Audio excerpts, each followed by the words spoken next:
voulais commencer par remercier vraiment toutes les personnes qui ont déjà pris la parole. C'était très intéressant et je pense que ça fait beaucoup écho, en tout cas pour moi, je pense pour toi aussi, on n'a pas trop changé, mais sur l'intégration de Patricia aussi au sein de l'équipe de Niort. Et puis donc du coup, on va vous présenter le rôle du père aidant voilà, dans la co-construction et la co-animation d'un groupe sur l'estime de soi, et en fait qui fait suite à ces deux années aussi d'intégration de Patricia, et donc qui débouche sur cette expérience de co-construction et de co-animation de groupe. Alors moi je suis Marie Breuil-Lanel, je suis psychologue et donc je travaille au réseau réhabilitation du centre hospitalier de Niort. Bonjour, je suis Patricia Larignon, médiatrice de santé père au réseau de réhabilitation de l'hôpital de Niort. Alors rapidement, alors ça marche pas pour faire passer mon micro. Alors j'ai cliqué juste un coup après les flèches marchaient. Et maintenant avec les flèches. Donc l'intervention qu'on va vous présenter, donc on va faire une rapide introduction sur ce groupe thérapeutique que l'on a débuté donc en 2021. Et ensuite Patricia vous parlera plus particulièrement donc, de sa participation.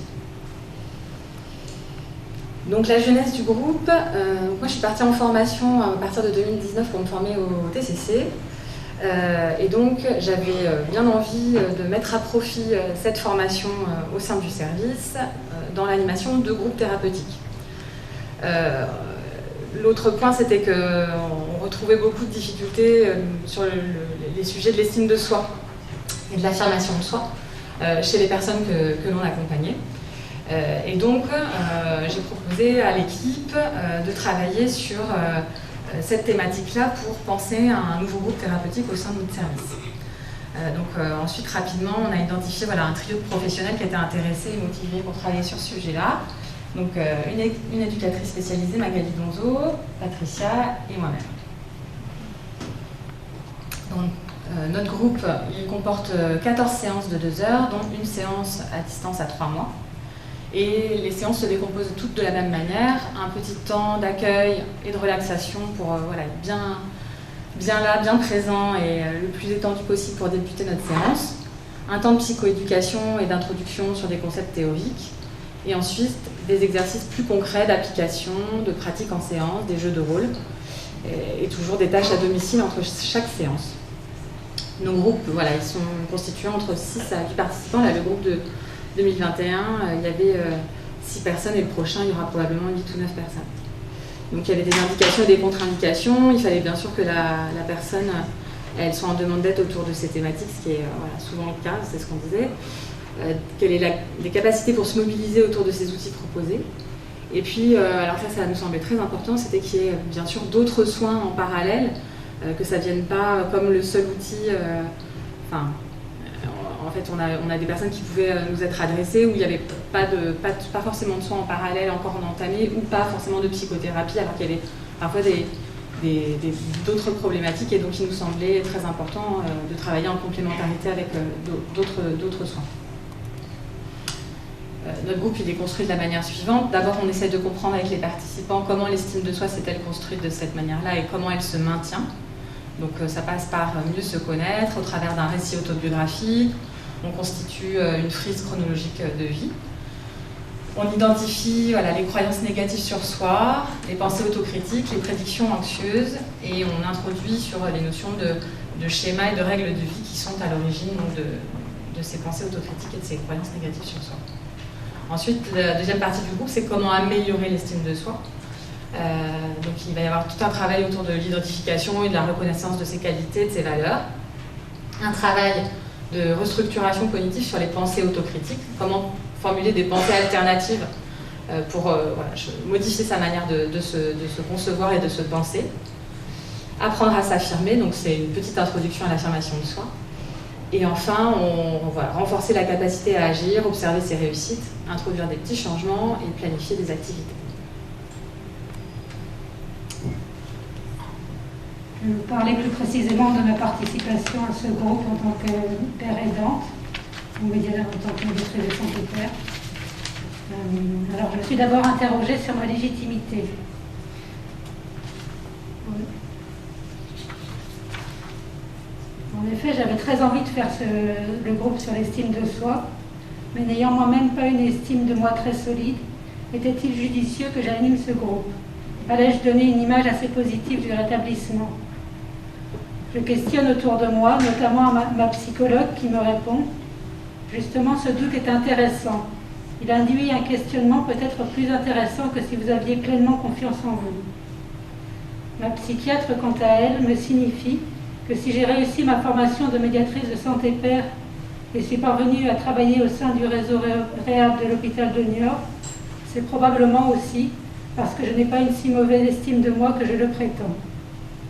Mes collègues me rassurent en me disant que ça peut apporter aussi au groupe de ne pas être très sûr de moi.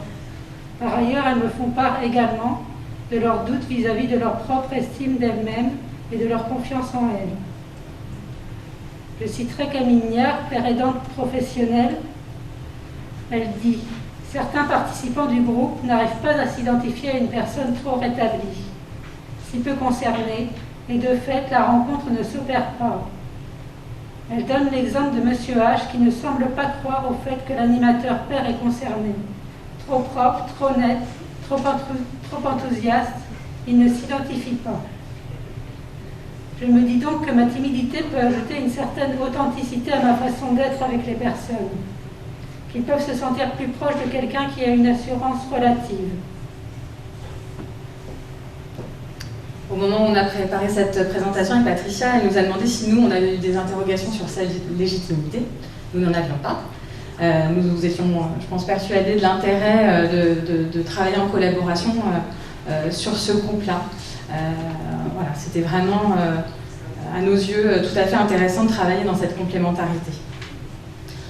Donc ensuite, on est arrivé à la phase de co-construction et de co-animation. Donc les choses se sont faites assez naturellement au travers de lectures, de différents ouvrages. On s'est mis en contact avec différentes équipes. Je pense à l'équipe de Poitiers, qui avait un groupe similaire. Et puis on a monté petit à petit notre groupe. Et puis on s'est constitué un petit guide de l'animateur, on a élaboré nos séances. Du point de vue de l'animation en elle-même, j'aurais souvent aimé être davantage dans l'animation. C'était un peu compliqué pour moi parce que je ne me suis jamais sentie animatrice dans l'âme. Nous reviendrons plus tard sur ce point, en fait. Alors ça a été très intéressant, comme je le dis, on y reviendra plus tard, on a vraiment ça nous a permis véritablement cette expérience en commun de réfléchir la place au sein de ce groupe et au sein de l'équipe aussi de manière générale. Donc voilà, en gros il y avait une animation, on va dire, en alternance entre nous trois. Chacune avait plus ou moins son rôle, sa partie, et pouvait intervenir à tout moment, en fonction de son aisance ou de ses compétences sur le sujet.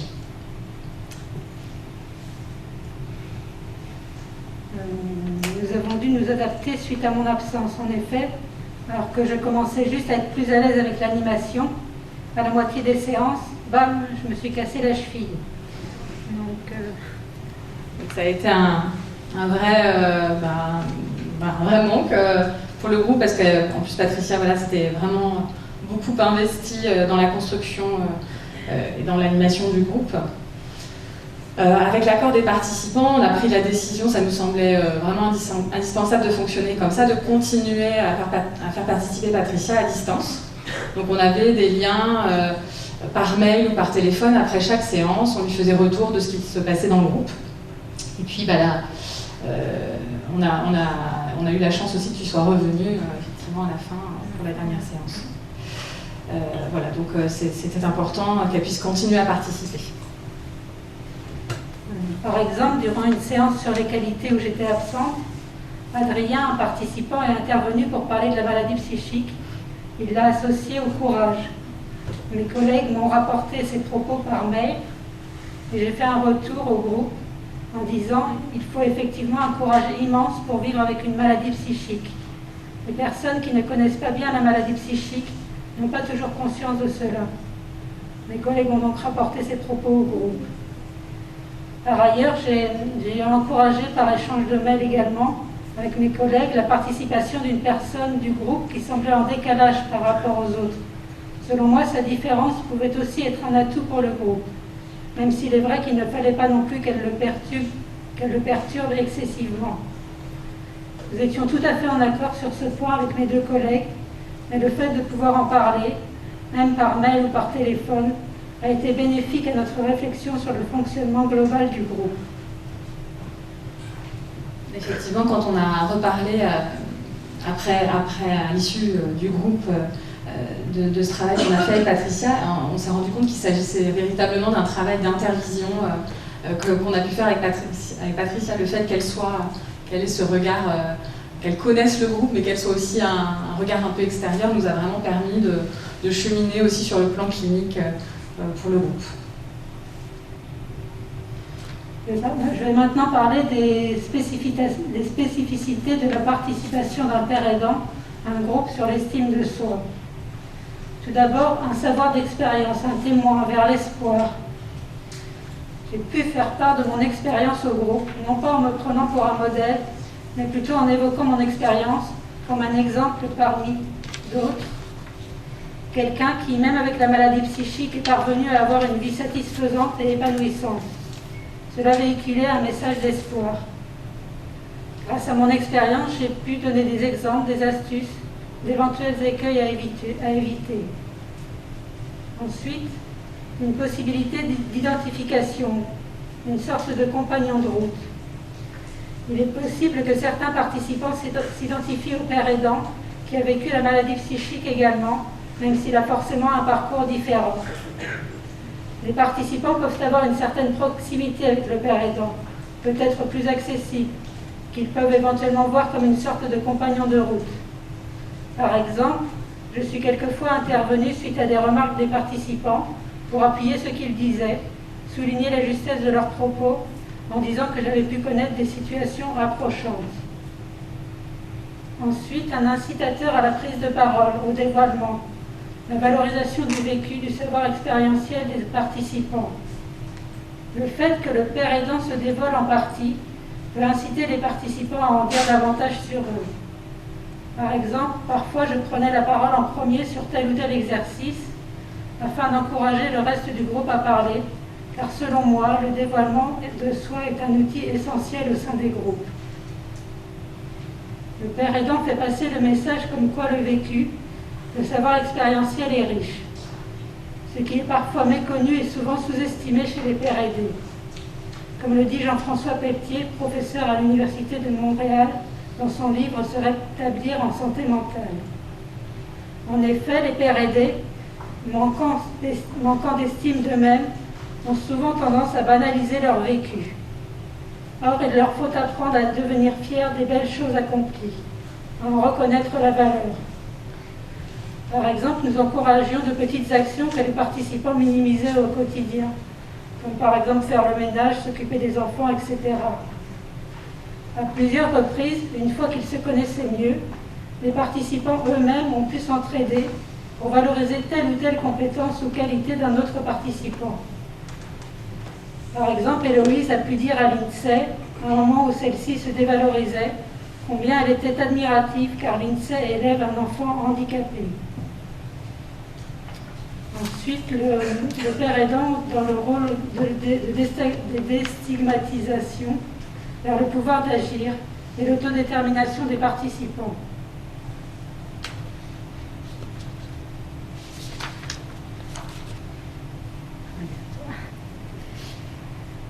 Donc le père aidant, il a appris à valoriser son parcours atypique avec la maladie.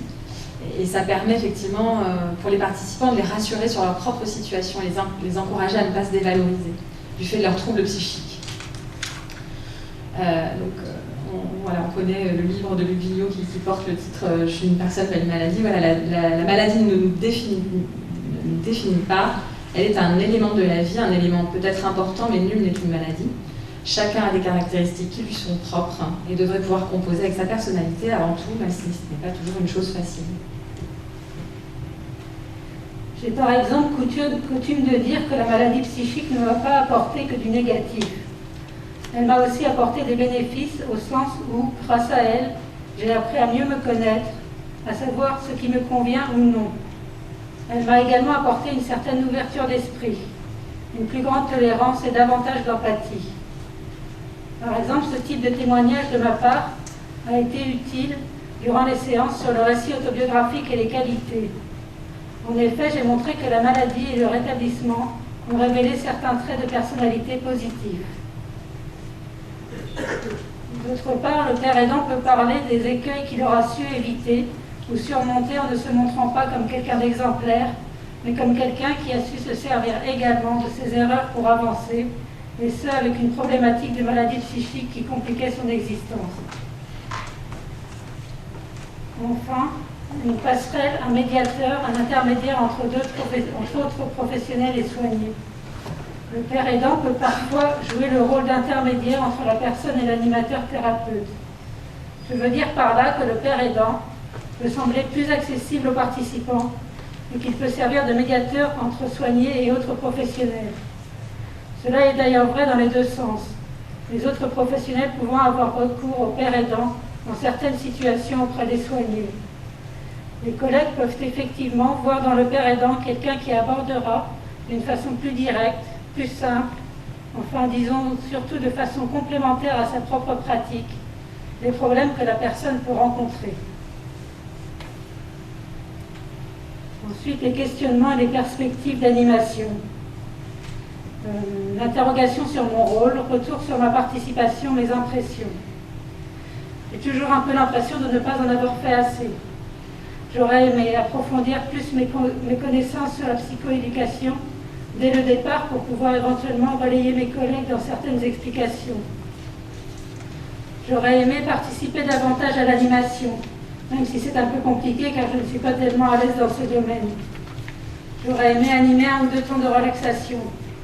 J'aurais aimé aborder davantage certains thèmes comme les accidents de la vie qui peuvent affecter tout un chacun et affaiblir l'estime de soi. J'aurais aimé, bref, toutes ces injonctions que je me donne a posteriori me font réaliser que je ne pense pas avoir abordé le groupe de la façon qui me convenait le mieux. Ce qui peut expliquer que j'étais très stressée à chaque séance.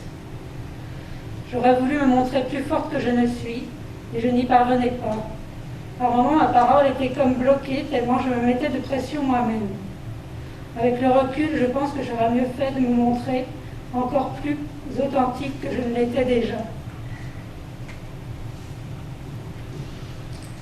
Ça nous a permis d'évoquer tout ça ensemble. Et donc à l'occasion de la fin du groupe, la préparation du prochain et la préparation de ce colloque, on a vraiment réfléchi toutes les trois à comment faire pour que chacun puisse trouver sa place et que tu puisses trouver ta place de manière plus sereine dans l'animation du groupe. Donc c'est vraiment une réflexion qu'on a menée sur la place de chacun. On y reviendra plus tard. J'ai eu également pendant ce groupe la sensation de continuer mon rétablissement parallèlement à celui des personnes. En effet, nous faisions nous aussi les exercices que nous donnions aux personnes. Le rétablissement est un travail de toute une vie. J'ai eu l'impression moi aussi d'avancer avec et grâce aux participants. Magali, notre collègue éducatrice spécialisée, nous a rapporté avoir eu la sensation de cheminer elle aussi avec le groupe. Ensuite, les pièges à éviter. Le père aidant devrait éviter de vouloir être un modèle.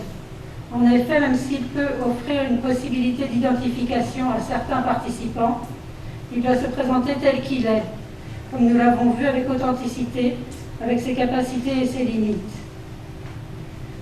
D'autre part, s'il est important que le père aidant au cours du groupe dévoile une partie de son parcours aux participants, je pense qu'il ne doit pas pousser le dévoilement trop loin.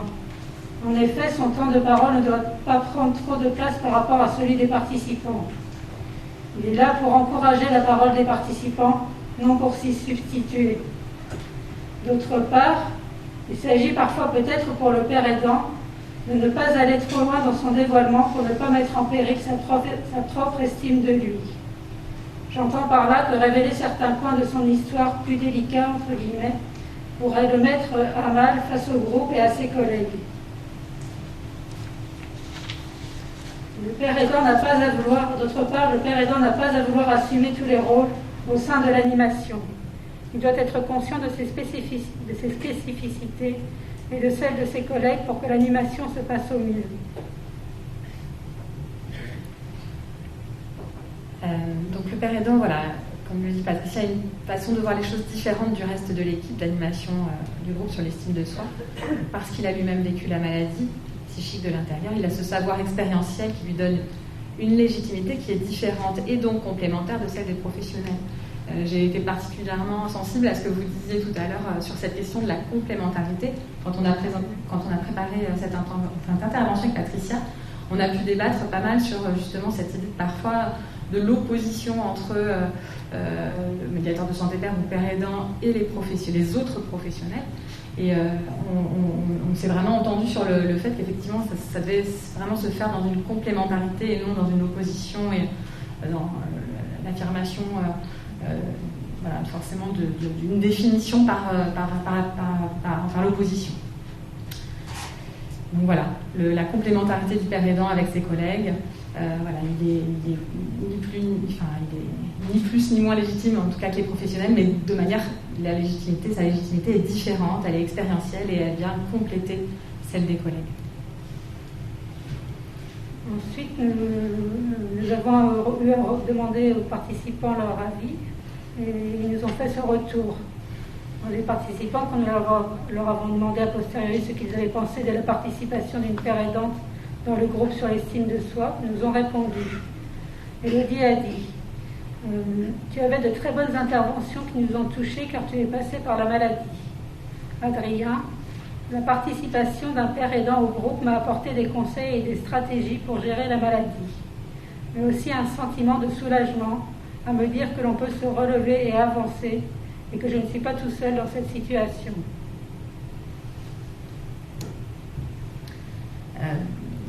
Notre vécu à nos collègues, c'est un retour très positif de ces regards croisés et de cette co-animation. Patricia a toujours eu les mots justes, elle est très aidante voilà, dans l'animation et pour la participation, même si elle dit qu'elle n'est pas une animatrice dans l'âme, enfin voilà, mais en tout cas toujours très aidante. Le retour voilà, c'est le retour qu'on a pu te faire. Je rejoins tout ce que tu disais tout à l'heure hein, sur les injonctions que tu te mettais et le stress que l'on percevait en fait au moment de l'animation du groupe. Ça a été vraiment très intéressant d'en reparler et donc le travail qu'on va pouvoir poursuivre en équipe, nos échanges post-groupe vont nous permettre à mon avis de travailler en étant encore plus à l'aise et dans l'intérêt des patients. Justement, par rapport aux perspectives suite à ma participation au groupe, alors, cette première expérience d'animation d'un groupe sur l'estime de soi, si elle m'a semblé un peu compliquée par moments, elle ouvre cependant le champ à bien des possibles. En effet, d'autres sessions de ce groupe vont avoir lieu, comme vient de le dire Marie, et le fait d'avoir pu rediscuter avec mes collègues de la façon dont s'est déroulée cette première session va nous permettre de nous réajuster pour le prochain groupe sur l'estime de soi, et même pour d'autres types de groupes. En effet, mes deux collègues m'ont signifié que je n'avais pas à m'imposer des injonctions quant à ma place de co-animatrice. Nous avons également vu ensemble que chacune d'entre nous peut occuper la place qu'elle souhaite occuper et qu'étant donné que nous formons une équipe, nous pouvons nous répartir les tâches plus ou moins selon les aspirations et les compétences de chacune.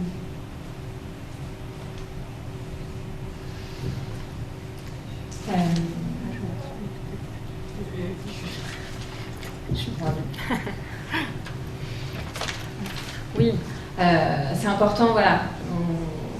En conclusion, un petit peu, c'est vrai, on s'est dit que c'est primordial de laisser la place à la créativité et de composer donc avec les personnalités de chacun. Cela nous permet à tous voilà, d'être plus à l'aise dans sa position de co-animateur. Moi, je dis souvent, par rapport à la pérédance, tout le monde n'est pas Luc Vigneault, tout le monde n'a pas sa gouaille, son rire et sa capacité à manier l'humour incisif, voilà. Et chacun doit trouver en fait son identité propre en tant que professionnel. Donc idem pour les pères aidants et les médiateurs de santé père. Et donc on a repris cette citation.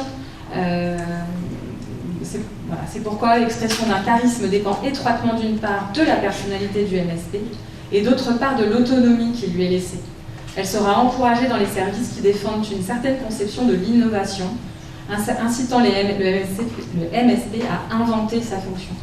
Donc j'espère et je crois qu'on essaie en tout cas au sein du service de laisser cette possibilité à Patricia voilà, en la laissant prendre des initiatives, créer la place qui est la sienne.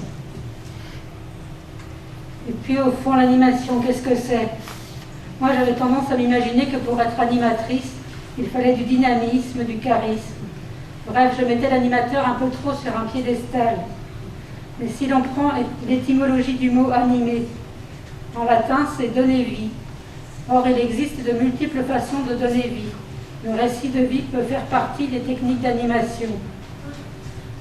J'ai par exemple pu récemment faire partie de l'animation d'un groupe de psycho-éducation sur la schizophrénie. Je m'y suis sentie plus à l'aise car j'ai davantage orienté ma participation vers le témoignage et l'invitation à la prise de parole. Les réflexions auxquelles nous a amené ce groupe sur l'estime de soi nous pousseront à nous interroger sur d'autres pratiques au sein de notre équipe. Je pense par exemple que cela pourra nous aiguiller dans notre façon d'appréhender le futur groupe d'éducation thérapeutique du patient qui est actuellement en construction dans notre structure. Nous pourrons alors mieux évaluer de quelle façon chacun y prendra place et notamment comment, moi, en tant que père aidante, je pourrais y participer comme co-animatrice. Par ailleurs, les expériences des autres équipes ayant dans leur sein un père aidant me paraissent toutes enrichissantes et c'est avec impatience que j'attends l'intervention suivante.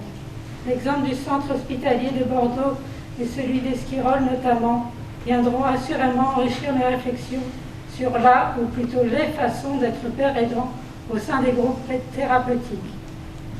Merci de votre attention.